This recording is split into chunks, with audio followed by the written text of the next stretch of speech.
So kebiasaannya selepas kalau basuh motor, abang akan grooming balik motor abang dengan satu produk daripada Tevo, iaitu PPF, dia panggil Shiro Revise, yang mana dia ni gunaan dia untuk korang yang pakai motor ataupun yang lekat PPF ataupun wrap motosikal korang dengan stiker.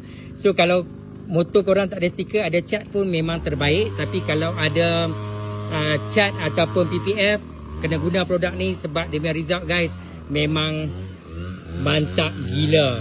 Sekejap, abang tunjuk kat korang. So korang spray sikit macam ni. Lepas tu korang ambil kain. Okay, korang ambil kain dan korang lap ya. Korang lap. Korang tengok dia punya shine lah, dia punya kehitaman tu. Okay, lepas tu korang balik kain. Korang lap sampai dia naik warna dia guys. Korang tengok dia punya result sebelum dah selepas, memang awesome gila. Jadi boleh dapatkan produk Tevo, abang akan letakkan link dia nanti dekat beg kuning kat bawah. Korang tekan je, harga pun tak mahal. Grab cepat sebab barang ni selalu putus stok guys.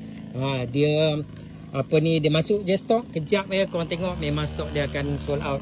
Memang pantas. Korang boleh check out sekarang dan tengok berapa harga dia. Grab cepat guys.